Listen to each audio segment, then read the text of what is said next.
Have you ever had one of those times in your life when something happened and you ask the question, how did I not see that coming? You know, you're walking through your house and you stub your toe, or you're doing something and you bump your head, or maybe walking down the sidewalk and you trip and you fall over something, and afterwards you ask yourself, how did I not see that coming? Now, it's an important question when things like that happen, but what about when it's big things in our life? Stick around and I'm going to talk to you about how you can avoid those moments in your life.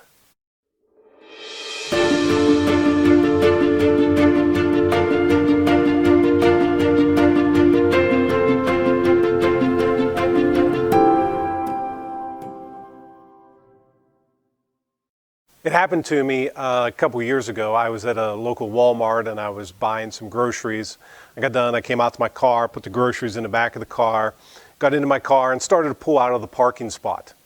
As I was pulling out, I looked to the left just to make sure there were no cars coming up through the parking lot. I wanted to be safe. And as I was looking to the left, I pulled out, I turned to the right, and all of a sudden I heard a scraping and a crunching noise. I immediately stopped my car. I got out, went around to the passenger side of the car.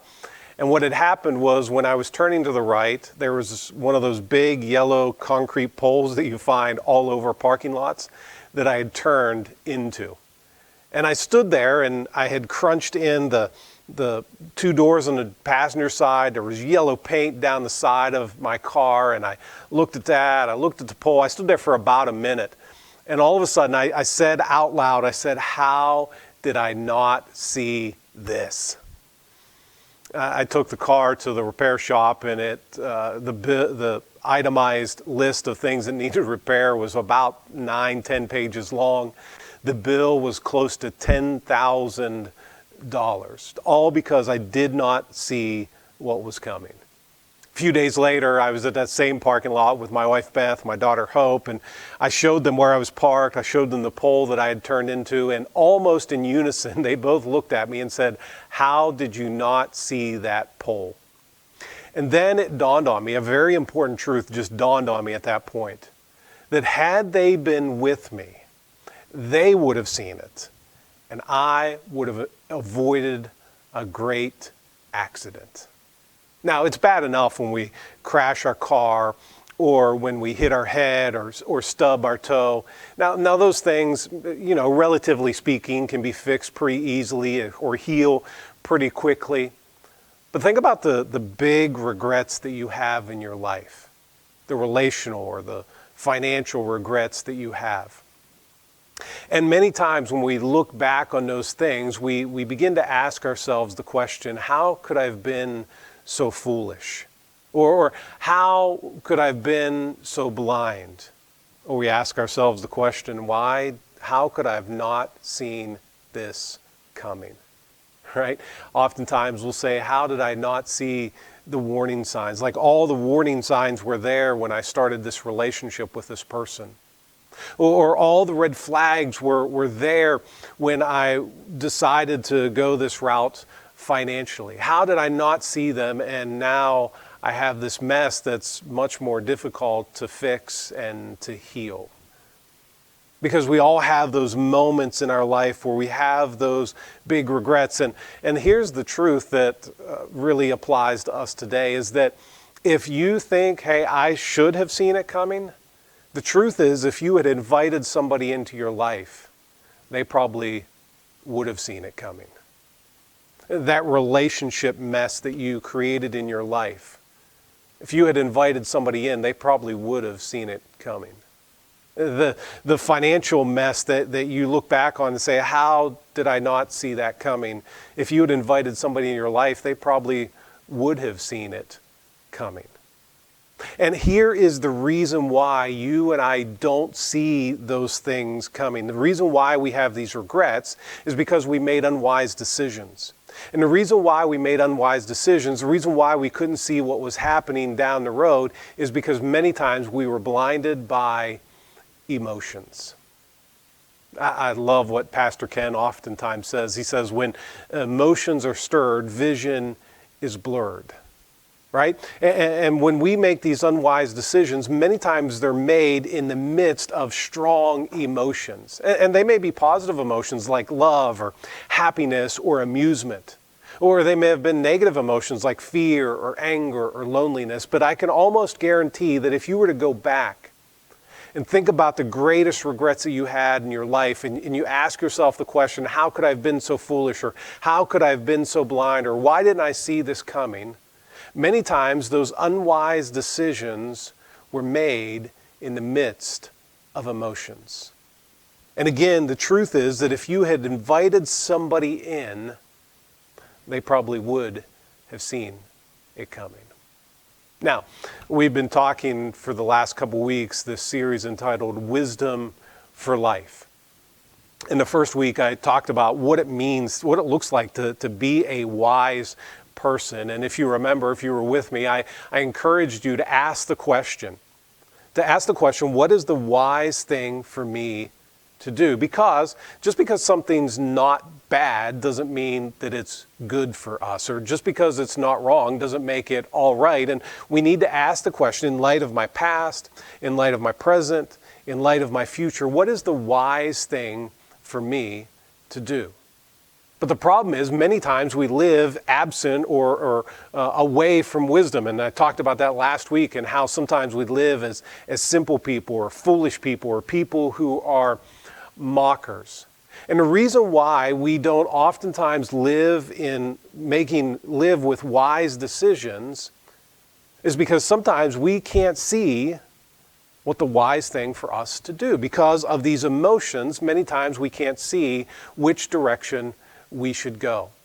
And I oftentimes equate it to those corn mazes. It's that time of the year, and maybe you've been to a corn maze before or seen a corn maze, but they cut this maze in a big cornfield, and you walk through there, and maybe you come to an intersection. You got to make a decision in this maze. Should I go left or should I go right? But you don't know which way to go because you're surrounded by all this corn. However, at many corn mazes, there's somebody who's standing on a raised platform or something like that, and they're able to see the entire field, they're able to see the entire maze, and that person could very clearly tell you if you should go left or right, because they can see where all the avenues lead. And in the same way in our lives, many times we come to these crossroads in our life and we ask ourselves, what is the wise thing for me to do? But because we're surrounded by these great emotions, we can't navigate which way to go very carefully. And that's why it's important for you and I to invite someone into our life who can maybe see what we can't see. And so that when we come to those times in our life, we just simply need to hit the pause button and really seek direction. And the take-home truth that I want to give you today is this, is that I want you to seek direction for your decisions. That it's important for you just to stop, to look around, to invite people into your life who can help give you direction in the decisions that you need to make. Because all of us, in the big decisions of life, many of the big decisions that we make in life are accompanied by strong emotions. And many times the decisions that we need to make, the wise decisions, are clouded in the fog of these emotions, and you and I need to pause, and we need to look around. We need to invite people into our lives who can help us see what we can't see. And that's exactly what Solomon is going to talk about here in Proverbs chapter 2. Now, in Proverbs chapter 2, what we're going to read here is what is oftentimes referred to as a conditional statement. It's an if-then statement. If you remember back to your days in geometry class, you remember if-then statements. A conditional statement just simply means if one part of the statement is, if one part of the condition is met, then the other part will happen as a result. If the first part of the condition is not met, then the other part will not happen. And so I want to read these verses so you can see this if-then statement that Solomon is making. He says, "My son, if you accept my words and store up my commands within you, turning your ear to wisdom and applying your heart to understanding, And if you call out for insight and cry aloud for understanding, and if you look for it as silver and search for it as for hidden treasure, then you will understand the fear of the Lord and find the knowledge of God. And so Solomon writes this. He tells us to hit the pause button, invite people into our lives, to invite people into our lives so that we can seek direction for our decisions. Because Solomon knew, just like you know, just like I know, is that oftentimes wisdom is not automatic for us. For many of us, wisdom is not the default setting. And Solomon just described that at the end of Proverbs chapter 1 about the simple people and the foolish people and the people who are mockers. And so when you have these big decisions that you know are surrounded by emotions and you're asking yourself, what's the wise thing for me to do, but you're not sure, I want you to hit the pause button and I want you to invite people into your life. I want you to seek direction for your decision. And the first part of Solomon's conditional statement here is search for wisdom. He wants you and I, he encouraged you and I to search for wisdom. And when he talks about this search for wisdom in these couple verses, he actually gives us two important ingredients in our search for wisdom, that the two things that we need to incorporate if we're really going to search and look for wisdom. And the first one is to have a receptive spirit. If you look at chapter 2, verse 1, he says, "My son, if you accept my words and store up my commands within you, turning your ear to wisdom and applying your heart to understanding." Look at those words that he used. Accept my words, store up my commands, turn your ear, apply your heart. It's almost as if Solomon understood that you and I, in the sinful world that we live in, that there are so many voices that are competing for our attention. And Solomon says, hey, if you really want to be wise, you got to hit the pause button here and tune in to wisdom. Tune out everything else and tune in to wisdom. He tells his son, if you accept my words, if you store up my commands. That word store up was found in Exodus chapter 2. It's the same word that Solomon used here, and it was the word that was used of Moses' parents when they hid him after he was born. It's the same word that Solomon uses here, that we are to hide, we're to store up, we're to treasure his commands. He says, I want you to take these things to heart. Don't just let them go in one ear and out the other ear, but I want you to hold on to them in your heart. He says, turning your ear to wisdom and applying your heart to understanding. Now that word apply means just simply to open something up, to make something wide. And he says, I want you to open up your heart to wisdom and to understanding. Because so many times when we're involved in the emotions of life, that our hearts are closed off to wisdom, that we many times have already made our own decision in our heart, and we just tune out everything else. And so Solomon here, he encourages you and I to open up our heart and to take to heart wisdom in our lives. Right? We've met so many people where maybe you try to tell them, hey, I don't think that relationship is the wise thing. And they'll say to you, oh, but I'm so in love with him or her. Or, hey, I don't think you should write that on social media. Yeah, but I got to because I'm so angry.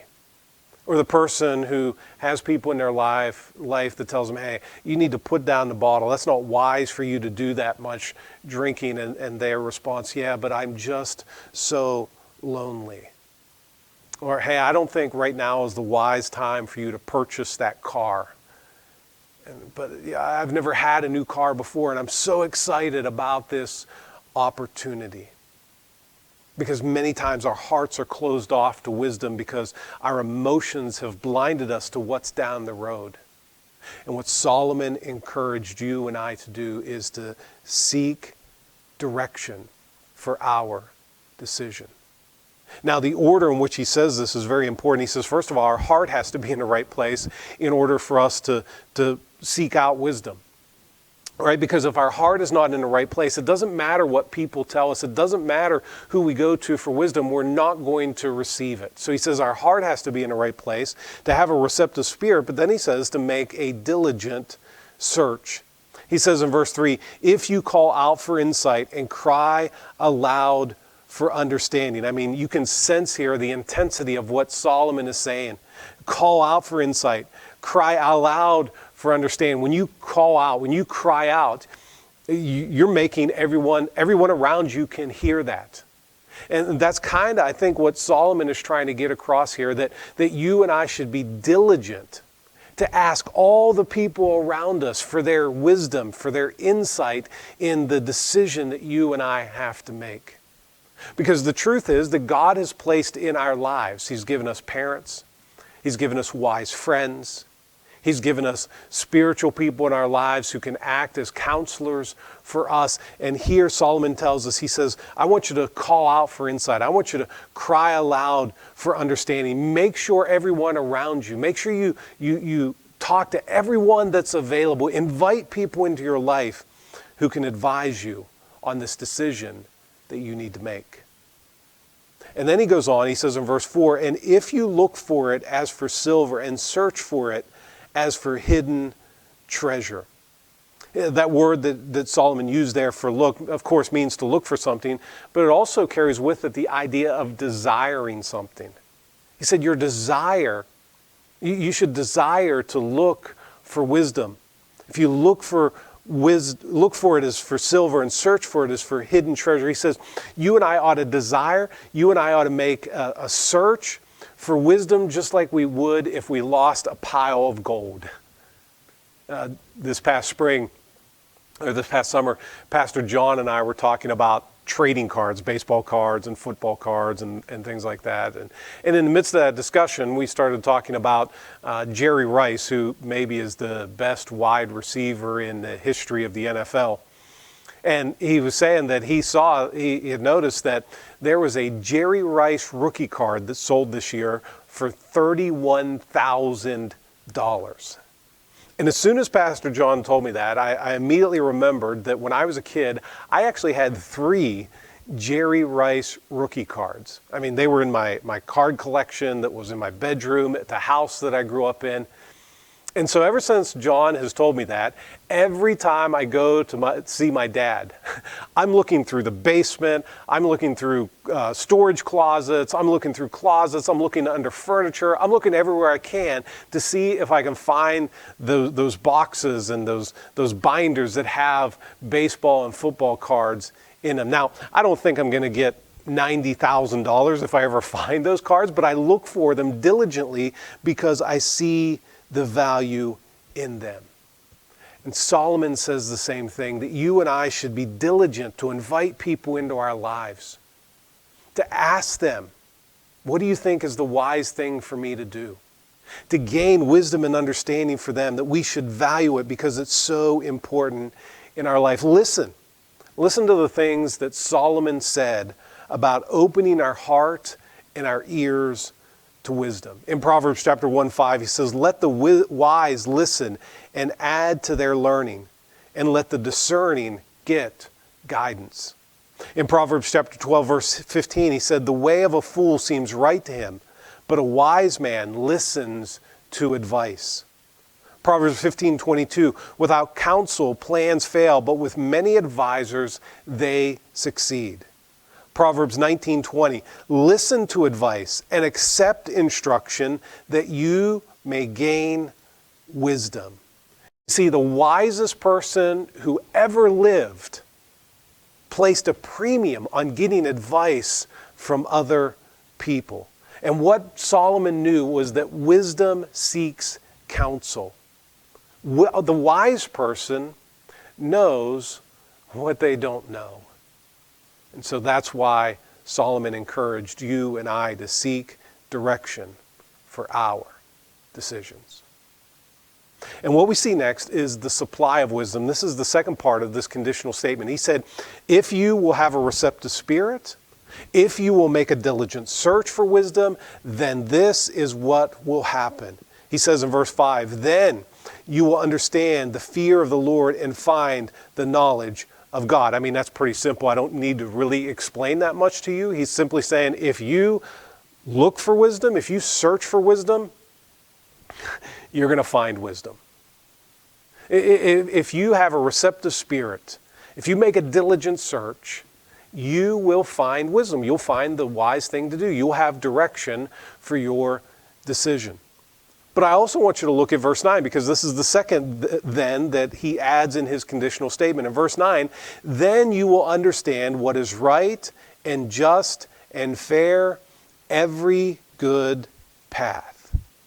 He says, if you will diligently search for wisdom, he says you'll understand what is right, you'll understand what is just, you'll understand what is fair, you'll understand every good path. When you come to that decision and you need to decide, should I go left or right? He says, when you seek out wisdom from others, you will know the right path to take. Now, the word that he uses there is an interesting word. In the Hebrew, it's a word that's translated to a rut, or a trail that was made from maybe a cartwheel or something like that. Now, many times we say, well, it's not good to be in a rut. I love what a sign in Alaska said. It said, choose carefully which rut you will drive in, because you will be in it for the next 20 miles. You see, you can be in a bad rut or you can be in a good rut. Ruts are not always bad. Think about it. A team that is a sports team that's in a rut of winning all the time, I don't think they want to get out of that rut.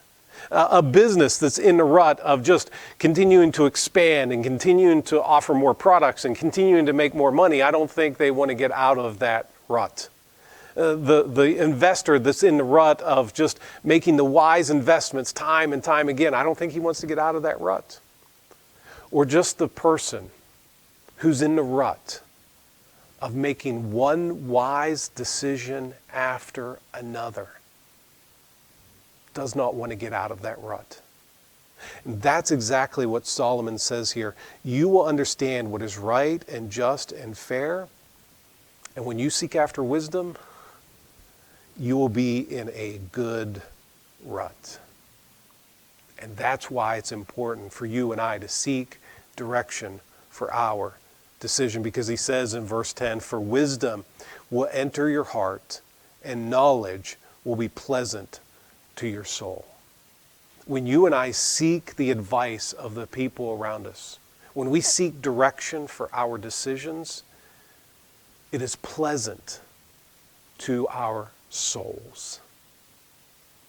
And so sometimes you and I don't know what the wise thing to do, and that's why it's important for us to invite people around us. And so because this is true, what should we do? Because it's true that if we seek wisdom, we're going to find wisdom. Because it's true that when we seek wisdom, we're going to get in a good rut of making wise decision after wise decision. So what should we do? I think there's three components to this. As we seek wisdom, three areas that really give us wisdom. Number one is that you and I should solicit God. In James chapter 1, verse 5, it very clearly tells us that if any of you lacks wisdom, let him ask of God, who gives to all men generously and without reproach. James just tells us that if you and I aren't sure what is the wise thing to do, that we are to spend time in prayer and communicating with God. And God, as our Heavenly Father, wants us, He desires for us to live wisely. He doesn't want us to live with the regrets in our past. He wants us to make wise decisions. And He will give to all men generously and without reproach. He's not going to look down on you because you lack wisdom. Because He understands, just as Solomon understands, just as I want you to understand, that the wise person is the person who knows what they don't know. So just simply solicit God and ask God, God, what is the wise thing for me to do in the midst of all of my emotions that are going on, and spend time talking to God in prayer. The second thing I think you should do is search the Scriptures. You see, God has given us His Word. And as we read through His Word, on one hand, He gives us some very clear commands. There are some things that are just in black and white that he says, hey, if you do this, you're going to prosper. If you do this, you're going to suffer. And so some very clear commands that he gives to us throughout the pages of his scriptures. But also he gives us some timeless principles. You know, as we read about how people lived and the effects that their decisions had on their lives, that there's some very clear principles for you and I to live by.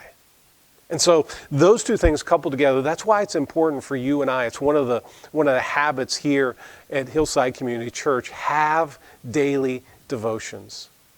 Every single day, spend time talking to God in prayer. Spend time hearing from God in His Word. So solicit God, search the Scriptures, and then thirdly is seek godly counsel. I mean, just simply ask the people around you, the people that you see are living wisely, just ask them and seek them for advice. I remember when I was younger and Michael Jordan was playing basketball. And Michael Jordan, maybe arguably, or could be a conversation with Kobe Bryant or LeBron James, but the greatest basketball player to ever live. And I remember watching him play, and I remember the coach calling timeouts and Michael Jordan going to the sideline and listening to the coach. And I remember thinking, why does Michael Jordan need a coach? I mean, he's the best basketball player ever. Why does he need a coach? But this is what every professional athlete understands, is that they, in order to maintain their peak performance, they need the input of someone else into their life. They need someone else who can see how they're swinging the bat or how they're shooting the ball or how they're throwing the ball. They just need that input from someone on the outside. And in the same way, wise people who are living wisely financially, professionally, relationally, the wise people who are living that way always seek input from the people around them. You see, the wise person wants to find somebody who's been there and done that. And so I want to encourage you. I want to encourage you to get into a small group where you can be around other believers. Maybe get involved in a D group where it's you and just a couple other people. Maybe you just need to seek someone out, somebody that you trust who's wise in order to get their insight. But whatever the case, seek direction for your decision.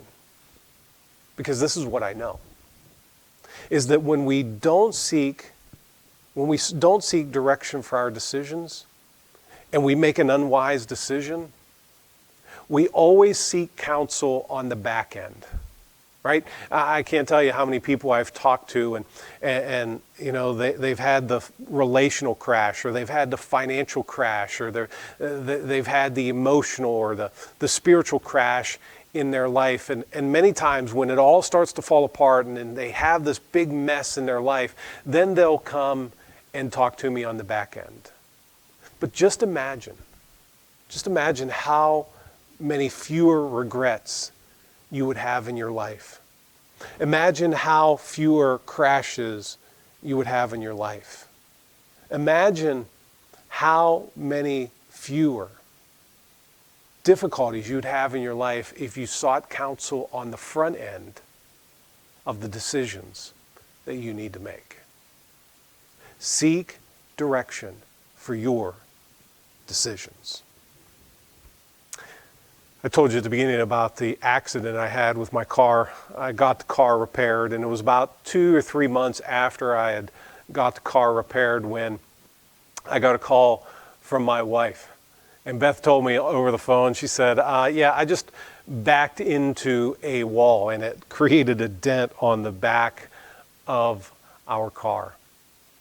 And I said to her, I said, how did you not see that coming? Right? Because it's so easy for us to see it coming in other people's lives, but many times we can't see it coming in our own lives. And that's why I want to encourage you today. Seek direction for your decision. And you will be glad that you did. Father, we thank you for your word today. We thank you for the ways in which it speaks to us. I pray I pray that if there's any who are wrapped up in emotions and need to make a wise decision, I pray that they would seek direction for that decision. I pray that they would talk to the people around them, that they would not make a quick decision, but they would hit the pause button until they have clarity on the wise thing to do in their lives. But God, I just pray that you would work in us so that we can live wisely for your name's sake. And it's in Jesus' name we pray. Amen. Thanks for joining me today. I can't wait to see you soon.